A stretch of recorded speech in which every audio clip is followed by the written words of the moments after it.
Mes chers compatriotes, je fais cette vidéo, nous sommes le samedi 7 décembre 2024, au sujet des événements qui se déroulent en Roumanie, qui sont d'une extraordinaire gravité, mine de rien. Vous savez ce qui s'est passé. Il s'est passé qu'il y a les élections présidentielles en Roumanie, que tous les médias occidentaux avaient annoncé que le Premier ministre sortant, qui s'appelle Marcel Ciolacu, je ne sais pas si je prononce bien, allait être élu président de la Roumanie dans un fauteuil. Il arrivait en tête au premier tour. J'ai déjà fait d'ailleurs une vidéo sur le sujet. C'était le candidat de l'oligarchie, le candidat favorable à l'Union européenne, le candidat favorable à l'Ukraine, le candidat anti-russe. Enfin, il avait toutes les qualités, bien entendu. Toutes les qualités qui sont demandées, par exemple, à quelqu'un comme M. Édouard Philippe en France pour être le prochain président français. Toutes ces qualités, ils sont exigées par ceux qui verrouillent d'une main de fer l'ensemble de la sphère occidentale, notamment par des médias et des sondages interposés. Et donc M. Marcel Ciolacu devait être élu, et puis patatras, il s'est révélé qu'en fait, lors du premier tour, avec un sondage sorti des urnes, vous avez eu des journaux, j'en avais fait état, des journaux français qui ont expliqué, ça y était, il arrivait en tête, et puis pas du tout. C'est-à-dire qu'au fur et à mesure que les bulletins ont été dépouillés, on s'est aperçu qu'il n'arrivait pas du tout en tête, et qu'il arrivait même pas deuxième d'ailleurs, puisqu'il a été coiffé sur le poteau par une candidate. Donc le trio gagnant, si j'ose dire, il y avait 11 ou 12 candidats, mais celui qui est arrivé en tête, vous le savez, c'est un monsieur qui s'appelle Călin Georgescu, qui est un candidat indépendant, un candidat qui est présenté dans les médias occidentaux comme étant un candidat, alors c'est toute la trilogie habituelle, il est d'extrême droite, il est complotiste, il est conspirationniste, il est pro-russe, il est anti-ukrainien, il est raciste, il est antisémite, il doit être climato-sceptique, il doit être également anti-vaccin, enfin tout quoi, le paquet cadeau, le package, hein, made in McKinsey, le package de l'État profond américain pour dénigrer un candidat. Voilà. Ce monsieur Georgescu est quelqu'un qui a quand même eu une carrière, c'est un haut fonctionnaire, qui a eu une carrière quand même tout à fait émérite. Il a notamment été à l'Organisation des Nations Unies. C'est quelqu'un qui tient d'ailleurs des propos qui sont des propos tout à fait sensés, qui d'ailleurs a des liens avec Viktor Orban et avec Trump. Alors il fait quelque chose effectivement qui est absolument scandaleux, c'est qu'il parle régulièrement de Dieu, et donc c'est scandaleux aux yeux de l'État profond. Il pense qu'il faut revenir à des valeurs ancestrales de la Roumanie. Il ne veut pas d'idéologie woke. Il ne veut pas se battre contre la Russie. Non pas qu'il soit pro-russe, mais il est surtout pro-roumain, enfin, etc. Voilà. Et il était donné dans les sondages à 1%, et voici qu'au bout du compte, il est arrivé, je crois, à 25 ou 24-25%. Il a donc dépassé le candidat officiel de l'Union européenne, qui était donc M. Ciolacu.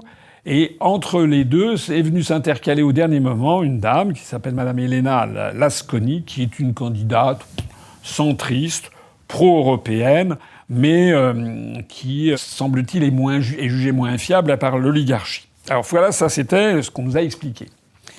Avec évidemment tous les médias soutenant M. Ciolacu, c'est-à-dire le Premier ministre sortant.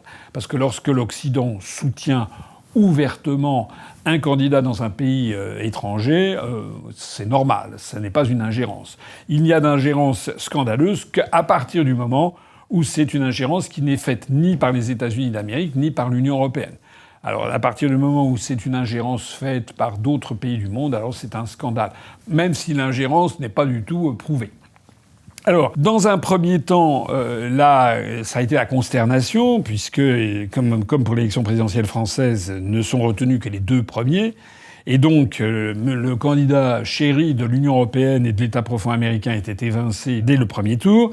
Donc, il y a eu des revendications pour demander qu'il soit en fait reclassé avant la candidate. Et puis non, la Cour suprême roumaine a validé, dans un premier temps, elle a validé le résultat du premier tour.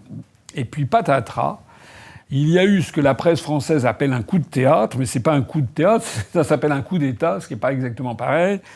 C'est-à-dire que d'un seul coup, la Cour constitutionnelle roumaine a décidé de revenir sur ce qu'elle avait dit et d'annuler tout le processus. Et pourquoi donc? Au motif qu'il y aurait eu donc une ingérence étrangère, évidemment russe, qui se seraient manifestés par l'intermédiaire de TikTok. Et donc ce serait absolument scandaleux. Et aussitôt, vous avez eu tous les médias occidentaux, tous les médias français, l'Union européenne bien entendu, qui se sont mis à l'unisson à dire il y a eu une ingérence russe, c'est absolument scandaleux, il faut absolument... Moi, je trouve ça incroyable. Incroyable. Je ne dis pas, peut-être qu'il y a eu une ingérence russe, je n'en sais rien. Mais ce que je sais en tout cas, c'est que tous ces gens et toute l'Union européenne qui dit qu'il faut supprimer les élections, ça c'est une ingérence alors qui se voit comme le nez au milieu du visage. Ça c'est une ingérence dans les affaires intérieures roumaines. Je ne sais pas s'il y a eu une ingérence russe, mais là on a une ingérence occidentale et européenne manifeste. C'est le premier point. Le deuxième point, c'est que je suis allé regarder d'un peu plus près. Alors, il n'y a pas un seul média français qui se pose quand même des questions. On est prié de croire, comme ça, d'emblée, qu'il y aurait eu des manipulations par TikTok de la population. Mais comment ça marche, au juste ? Je ne comprends pas. C'est quoi les manipulations ? C'est-à-dire qu'ils se seraient exprimés par TikTok et alors c'est permis à tout le monde ? Enfin, je ne comprends pas. Je ne vois pas. Alors j'ai vu aujourd'hui, là, cet après-midi, il y a quelque chose de nouveau qui est sorti.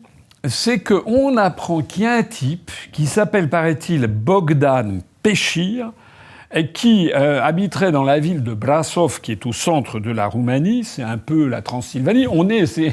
J'avais fait un tweet en disant que on est en train de comparer, en fait, Georgescu à Dracula. Hein. C'est le pays de Vlad Dracul. C'est celui qui a donné...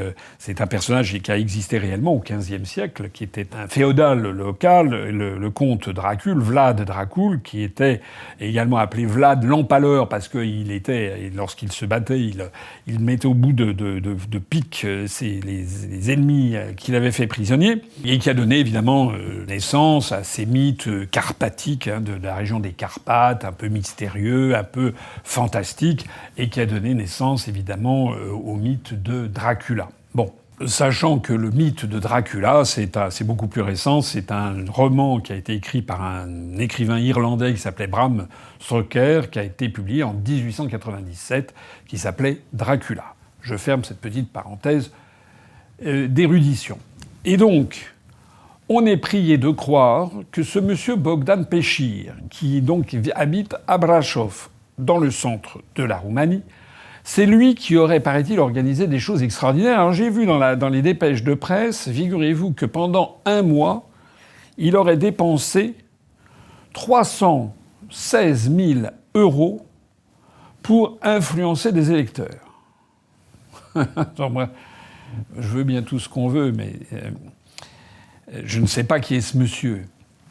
Mais pendant une campagne présidentielle, tomber à bras raccourcis sur un type qui aurait dépensé 300 000 € pour faire la campagne de l'un des candidats, c'est quand même enfin, je ne sais pas. En France, par exemple, le montant maximum pour faire une campagne présidentielle, je crois que c'est de l'ordre de 10 millions d'euros. Et pour ce qui me concerne, en 2017, quand j'avais fait campagne, on avait dépensé à peu près, je ne sais plus combien, je crois que c'était 1 500 000 €, dont à peu près 800 000 étaient remboursés par l'État. Donc le fait qu'il y ait quelqu'un qui, même si c'est pas forcément le même niveau de vie en Roumanie, mais quelqu'un qui ait dépensé, qui ait organisé des réseaux pour développer par Internet la candidature de M. Georgescu, je ne vois pas très bien où est le scandale. Le scandale vient surtout du fait qu'il passait pas dans les médias. Il est là, le scandale. Alors on voit la Cour suprême qui s'est emparée de ça et qui, au motif qu'il y aurait eu une rupture de l'égalité entre les candidats, j'ai vu que c'est la position officielle de l'Union européenne qui dénonce le fait que les candidats à l'élection présidentielle en Roumanie n'étaient pas sur un même pied d'égalité. Mais c'est incroyable. Mais où est-ce qu'on est ? Je l'ai déjà dit 250 000 fois, ça sera la 250 001e fois. Je rappelle qu'en 2017, M. Macron, que personne ne connaissait, a été catapulté pendant des mois dans tous les médias et dans tous les instituts de sondage. Que M. Macron a eu 25% du temps de parole et plus de 50% du temps d'antenne, quand votre serviteur, moi, j'ai eu 0,8% du temps de parole et à peu près 0,2% du temps d'antenne. Et on ose nous expliquer que la Roumanie aurait failli parce qu'il n'y avait pas d'égalité entre les candidats. Le plus extraordinaire étant d'ailleurs que les médias en Roumanie donnaient la part belle, bien entendu, aux candidats soutenus par l'oligarchie, c'est-à-dire à M. Ciolacu, alors que M. Georgescu avait droit à des sondages pourris où on lui donnait 1%, comme à moi, et n'avait pas droit à parler dans les grands médias. Cette affaire est absolument scandaleuse. Absolument scandaleuse. Il n'y a aucune preuve de quelque nature que ce soit. Peut-être même d'ailleurs que ce Bogdan, qui avec ses 316 000 euros, je ne sais même pas s'il existe. En tout cas, ce qui est certain, c'est que la Cour suprême, d'un seul coup, a fait machine arrière. Alors, il y a des rumeurs qui circulent sur Internet. J'ai un peu de réticence à les relater parce que c'est Jackson Hinkle, qui est un influenceur nord-américain, proche des Républicains, et qui a 2 500 000 followers quand même, qui les relaie. Oh, il paraît que ce type, il est d'extrême droite, complotiste, conspirationniste, pro-russe, voilà. Donc il paraît qu'il ne faut pas en parler. Mais ce type a expliqué, je ne sais pas si c'est exact, on aurait vu 40 minutes avant que la Cour suprême de Roumanie, d'un seul coup, dise le contraire de ce qu'elle avait dit auparavant. Il y aurait eu un avion privé qui se serait posé à l'aéroport de Bucarest avec un type qui aurait été envoyé par Soros avec des valises de billets. Je ne sais pas si c'est exact. Mais en tout cas, il y a quelque chose qui s'est passé, parce que c'est pas normal que la Cour suprême dise une chose puis son contraire exact en l'espace de 48 heures ou 24 heures. Il y a un truc qui s'est passé. Voilà. Et ce qui est absolument incroyable, c'est qu'ils ont décidé d'annuler l'élection. Monsieur, d'ailleurs, Georgescu a essayé il a fait une vidéo pour expliquer qu'il y avait un coup d'État c'était la démocratie qui était attaquée. Bien entendu, ces déclarations ont été totalement censurées. La vidéo est introuvable quasiment sur Internet et tout ça a été censuré. Tous les médias français, quand ils parlent de cette affaire, c'est plié, c'est que effectivement c'était de la triche organisée par les Russes, par TikTok. J'aimerais déjà qu'on m'explique comment, par TikTok, on peut modifier les comportements électoraux. Bien sûr que c'est par TikTok, on peut faire passer des messages politiques, mais enfin tout le monde le fait. J'aimerais qu'on m'explique exactement comment ça s'est passé. Et puis la situation maintenant, elle est dramatique. Alors il faut savoir que la numéro 2, Madame Lasconi, elle a fait une déclaration elle-même pour en fait se scandaliser du fait que l'élection était annulée. Parce qu'en fait, elle était opposée au deuxième tour à M. Georgescu. Et elle espérait en fait être élue. Ce qui d'ailleurs ne semblait pas être le cas, puisque d'après des sondages confidentiels circulant dans les services de renseignement occidentaux, il semble que M. Georgescu était donné à 57% au deuxième tour. Elle espérait, au contraire, pouvoir rallier les électeurs du troisième, c'est-à-dire du Premier ministre sortant, M. Ciolacu, et également d'autres candidats. En attendant, elle a fait une déclaration qui n'est pas d'ailleurs tout à fait... qui n'est pas inintéressant de voir, parce que elle-même, elle a protesté en disant que c'était une atteinte à la démocratie. On en est où maintenant ? On en est que, semble-t-il, M. Georgescu va être arrêté, poursuivi. Et on a vu une vidéo de lui, là, il a fait passer une vidéo où il explique qu'il s'est rendu dans une église, où il explique qu'en fait c'est le combat de Dieu contre Satan et que c'est l'archange Saint-Michel qui doit se battre contre les ennemis de la démocratie qui sont attaqués. Alors c'est un langage de nature religieuse qui évidemment surprend un petit peu la France de 2024, les gens, mais c'est un langage que l'on trouve dans beaucoup de pays du monde, à commencer par les États-Unis d'Amérique, où il était question de Dieu de façon permanente, et à continuer par la Russie, ou beaucoup de ces pays de l'Est. En attendant, on voit bien que c'est un combat. Moi, j'éviterais de parler de Dieu. Je dirais que c'est vraiment un combat fondamental entre les mondialistes qui veulent la suppression des nations, le triomphe des féodaux de notre époque, c'est-à-dire les dirigeants des grands fonds de pension, les multimilliardaires, ceux qui sont à la tête de Big Pharma, à la tête de très grands conglomérats industriels, etc. C'est eux qui veulent la destruction des nations pour régner sans partage sur le monde. Et puis face à eux, les nations qui se réveillent et qui ne veulent plus de cette opération. Donc la Roumanie apparaît sur une ligne de fracture sur cette question. C'est le premier enseignement.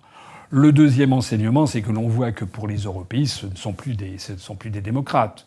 Ce sont des véritables fascistes. Le fascisme, maintenant, pour ne pas dire même le nazisme, quand on voit les soutiens qu'il donne à Zelensky, ce sont les européistes. On a une liste entière d'élections qui ont été annulées dès lors que ça n'allait pas dans le sens de ces fascistes de notre époque.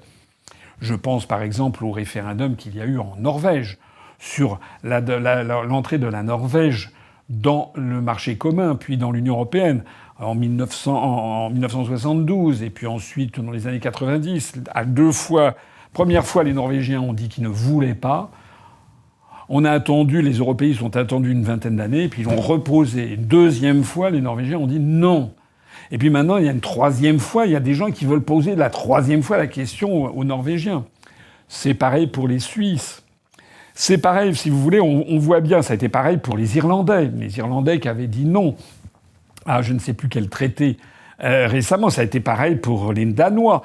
Les premiers à voter pour le traité de Maastricht en 1992, en juin, c'était les Danois qui avaient voté non. Premier pays, un non au référendum, ça a fait un objet de scandale. Il a fallu se réunir en catastrophe pour savoir comment faire. Et donc il a été autorisé que le Danemark pourrait ne pas entrer dans l'union monétaire, etc., pourrait conserver la couronne danoise. Voilà.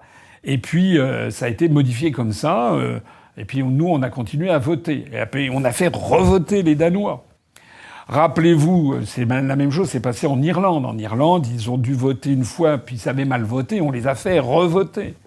En France, lorsque le référendum de 92 sur le traité de Maastricht a été voté à un cheveu, à 50,8% des suffrages, ça a été considéré comme la loi et les prophètes, c'était terminé pour toujours et à tout jamais, on ne pouvait plus jamais remettre en cause ce truc-là.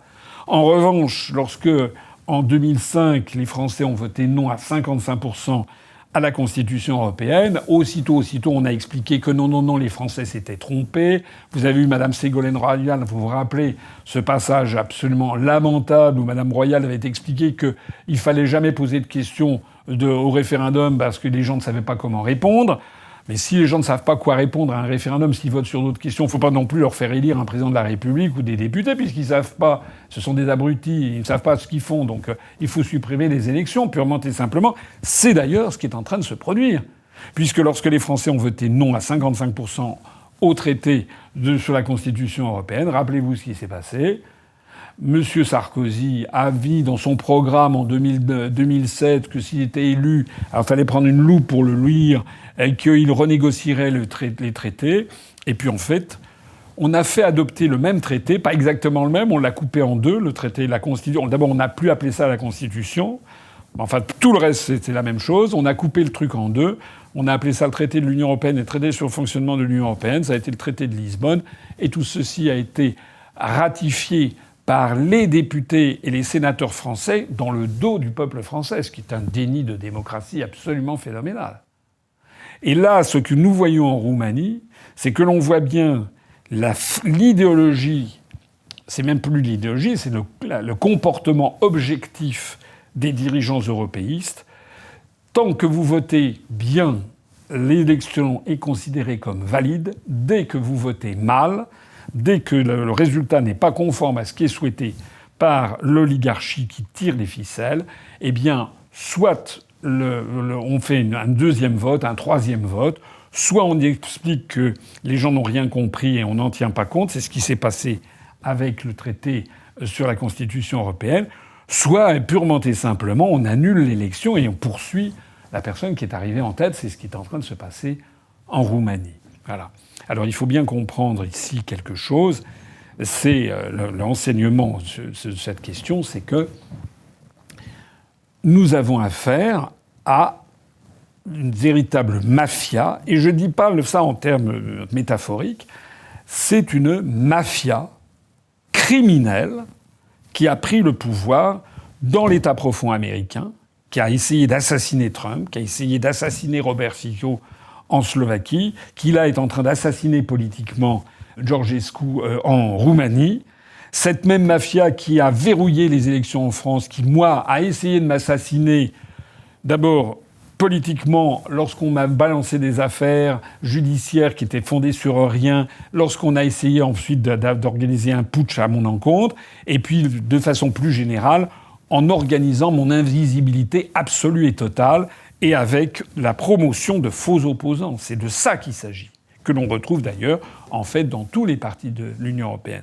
Donc, il faut se retirer de l'esprit l'idée qu'on serait avec des démocrates, ni même avec des gens sincères ou des gens de bonne foi. Non, non. On n'a pas des gens sincères ni de bonne foi. On a des gens qui sont une véritable mafia. Et puis le troisième et dernier enseignement de tout ça, c'est qu'il y a un jour après, comme on dit. Et le jour après, c'est quoi ? C'est qu'il va bien falloir avoir une élection présidentielle. Pour l'instant, c'est le Premier ministre sortant, celui qui devait être élu selon les souhaits de l'oligarchie, qui gère les affaires courantes. Mais enfin, sauf à supprimer purement et simplement l'élection présidentielle, ce qui peut-être d'ailleurs va arriver, mais il va bien falloir avoir une nouvelle élection. Et donc, que va faire le peuple roumain ? Soit, effectivement, il y a eu une manipulation gigantesque, soit non. Et s'il n'y a pas eu de manipulation... Moi, je ne crois pas à la manipulation gigantesque. S'il n'y a pas eu de manipulation gigantesque, le peuple roumain, il va vouloir, lorsqu'on va lui redonner la parole, voter encore plus pour Georgescu. C'est pour ça, d'ailleurs, que Georgescu, à mon avis, il va être mis au cabanon, en prison, pour ne pas pouvoir se représenter. Mais... comme il y aura forcément quelqu'un qui s'inspirera de son action et qui portera son propos. Donc ça veut dire que les européistes sont en fait aux abois. On le voit dans tous les domaines. On le voit en Géorgie, où pareil, les européistes refusent le résultat des élections. On l'a vu en Moldavie, où il y a eu un trucage de dernière minute vis-à-vis du changement de pouvoir. On le voit en Roumanie. On voit de partout que les européistes sont aux abois. Ben, ça veut dire que l'édifice est en train de s'écrouler. Un dernier mot, ce sont les médias français qui maintenant sont tombés dans la fange, dans l'abjection. J'ai vu un article de France Info hallucinant. France Info qui expliquait, en fait, que, vu de Bucarest, tout le monde se poussait un ouf de soulagement parce que ce monsieur Georgescu, personne ne savait qui c'était. C'était vraiment une véritable manipulation. Je trouve ça extraordinaire. C'est parce que d'abord c'est faux, c'est un mensonge éhonté. Les gens qui vivent en Roumanie, il y en a quand même beaucoup qui ont voté pour Georgescu. D'abord, c'était pas un inconnu. C'est quelqu'un qui avait au contraire eu une carrière de haut fonctionnaire, comme je l'ai rappelé. Mais le plus extraordinaire, c'est que France Info tire ça, c'est de la pure désinformation. Il n'y a aucun élément tangible, sauf peut-être l'interview de Pierre-Paul Jacques, Bogdan, je sais pas quoi, Anton et Mircea, ou je sais pas quoi, mais qui sont peut-être des personnages fantaisistes. Et à partir de là, cette France Info, qui est payée par le contribuable français, qui est une télévision, une radio publique, diffuse des informations absolument sans aucun fondement et probablement mensongères. D'ailleurs, si France Info commence à dénoncer les candidats sortis de nulle part qui d'un seul coup sont élus président de la République, ils peuvent quand même rester à domicile, comme on dit, et s'intéresser à la façon dont Macron a été catapulté à la tête de l'État. Parce que là, il y avait une véritable ingérence étrangère. Mais bien entendu, les journalistes français de France Info n'en diront jamais un mot. L'affaire en tout cas est à suivre, mais il y aura très probablement des rebondissements qui peuvent d'ailleurs très mal tourner, parce que les Roumains, c'est un peuple quand même qui a le sang chaud, on l'avait vu avec la fin du couple Ceausescu. Merci de m'avoir écouté. Et puis vive une Roumanie démocratique et vive une France ayant retrouvé sa démocratie et une presse libre.